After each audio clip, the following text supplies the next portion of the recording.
everybody. My name is Kimberly. Welcome to Tuesday's Transformational Tip. So today, it's a very interesting topic for me. This video is all about how I have dealt with narcissistic relationships in my life.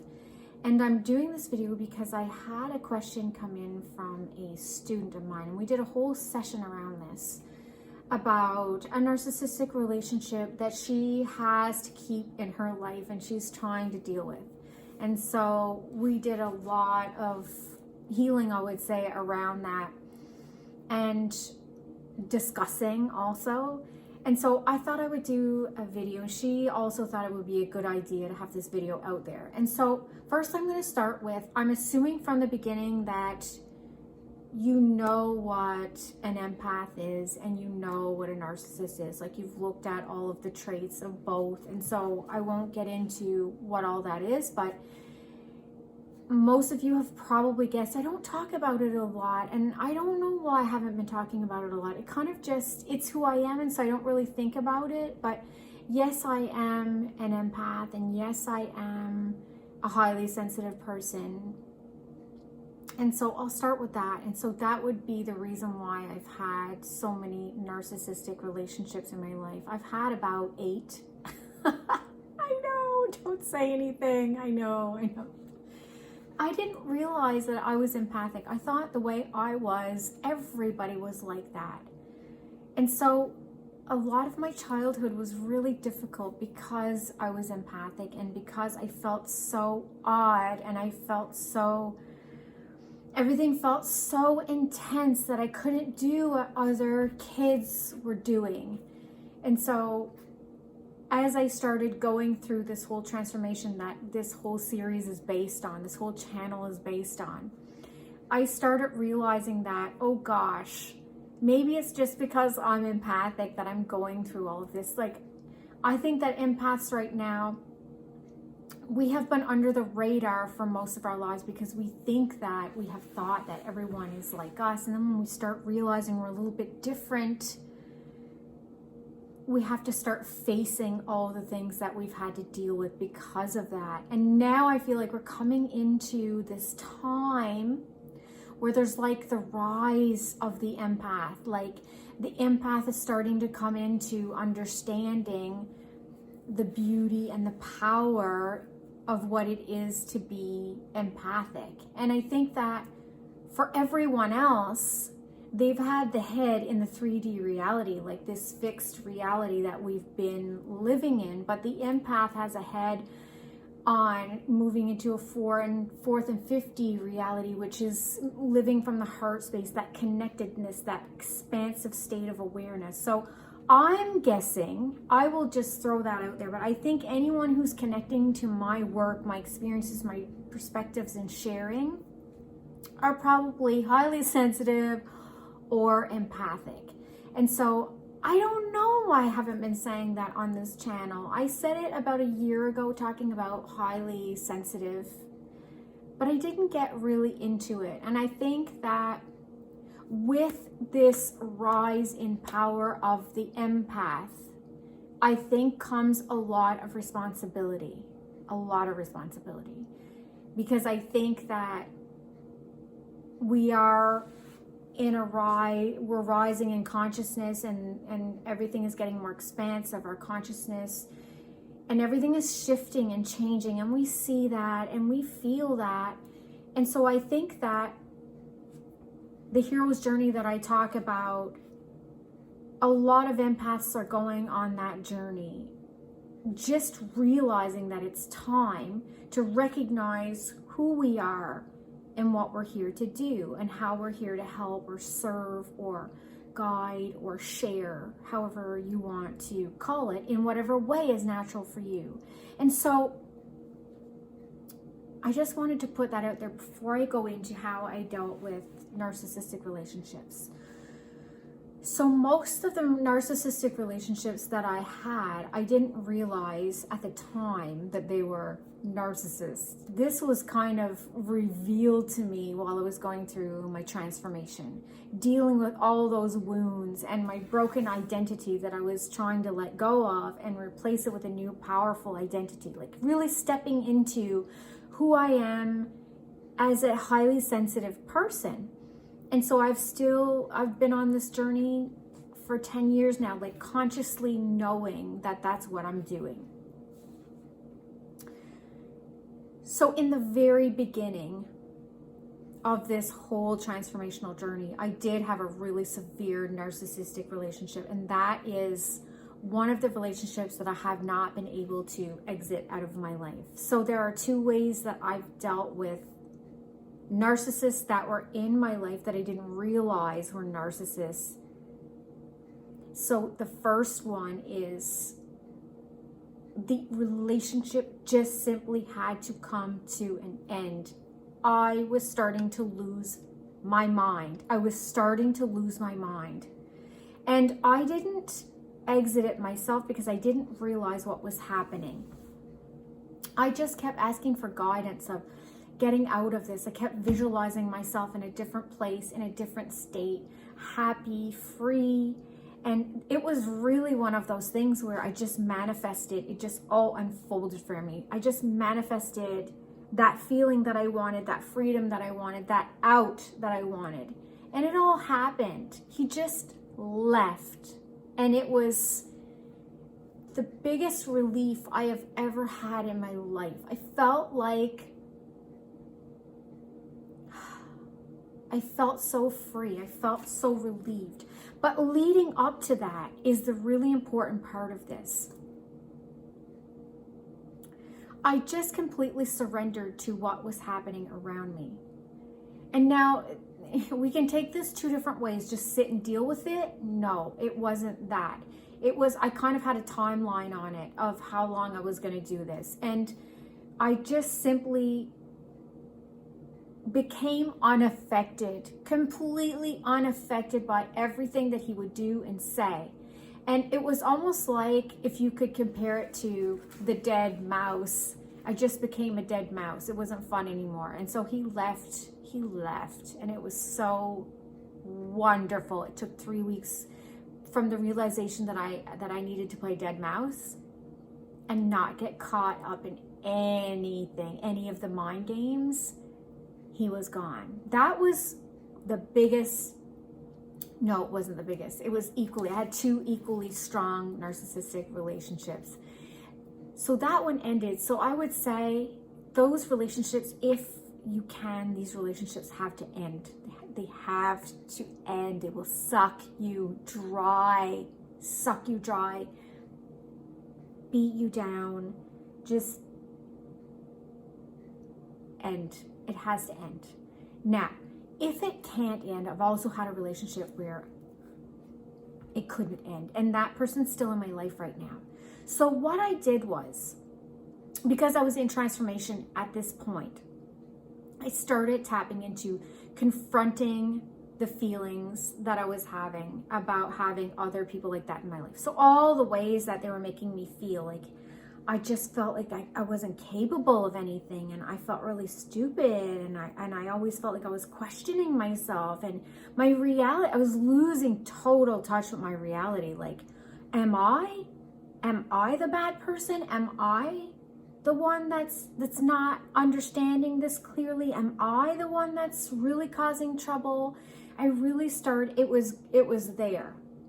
So what I started doing after a couple years, is I started really tapping into what I was feeling because of that relationship, because of that person. And I started just going through the layers of, like I always do on here, just confronting that feeling, going through the layers of it, breathing through it, tapping through it, whatever. I think at that time I was doing a lot of tapping. And that was how I got through a lot of it. But I was also doing a lot of meditation and a lot of breathing.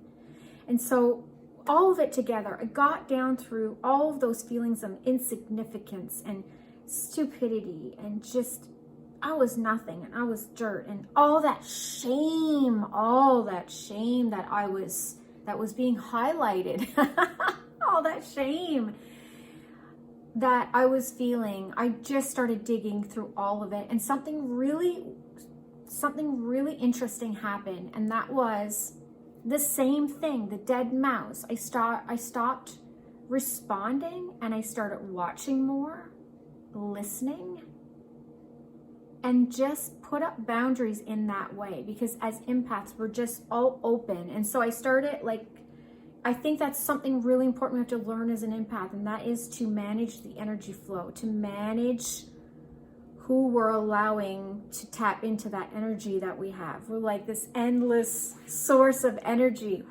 very open. And so I started really managing that and started really paying attention, especially when I was in the environment of that person. And that person kind of just started losing interest. And I realized that I had to put those boundaries up all the time. And as my boundaries started becoming more intuitive and less like, oh my God, I gotta watch myself, I have to watch myself, okay, I have to watch myself. It started just becoming more of a habit and more intuitive.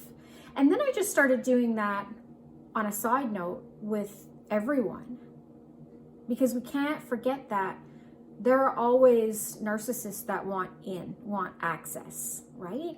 And so it's a really good habit to be able to monitor and be able to manage that, because we have a lot of power in that way. And so with power comes responsibility. And so a part of that responsibility is managing that flow and managing that, our expression, managing that source of energy. And so I remember when it started shifting, it was like, wow, this is really interesting.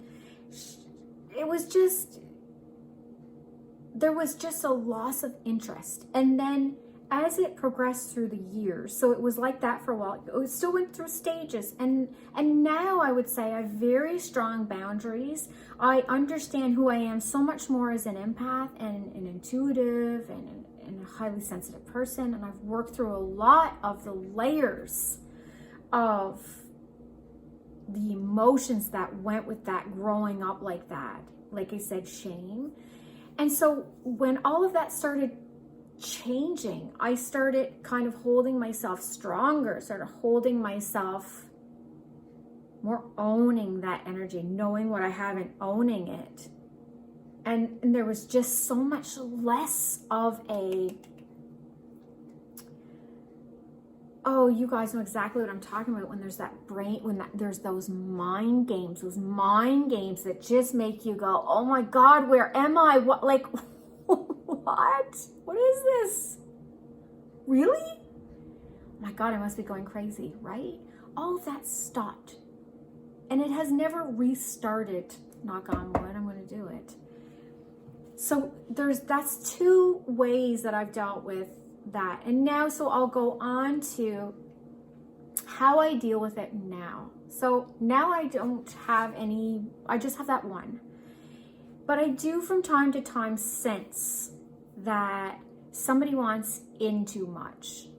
Somebody's getting a little bit too much out of me, like getting too much out of it, getting a little bit too much out of the relationship. Or I'm starting to feel tired when I speak to this person, or I'm questioning their motive, like, or I get that feeling, like, no. And on the other side, that feeling, my future self telling me that wasn't a good idea. My future self in regret telling me that choice that I'm feeling right now is that intuition. So no, don't go there.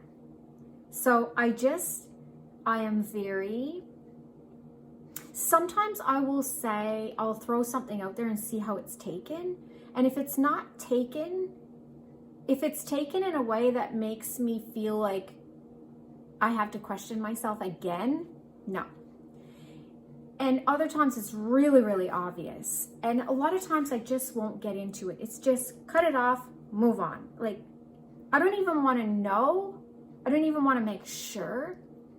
If I get any of those feelings, it's done. And so one of the things I heard, oh gosh, I said I wasn't going to say this because I can't remember who said it. If I find it, I will put it in the comments. It was a girl that was saying that she went to therapy, and she was saying that the therapist was saying to her, she didn't say the name of the therapist, but she said that the therapist was saying to her that you have to stop oversharing when you meet someone. So that's one of the, she said she was getting nervous when she met people. I personally don't get nervous when I meet people, but because I am often very enthusiastic and I share a lot, and I have a lot of ideas, I'm very creative. So I like to say, oh yeah, that would be a great idea if you did this and that and this and that. And I overshare sometimes also. And so that's something to watch. So a little bit more of waiting, watching, managing that energy, which in the beginning sounds like exhausting, but we do get used to it. And like I said, with power comes responsibility, and I think that is a superpower that we have. It is. I never saw it like that. I always thought it was a drag, but I really feel like it's a superpower that we have. So we have to learn how to manage it, and to, it's not just about protecting ourselves, but also our families, because when we get involved with a narcissist, we go down a whole different trajectory in life.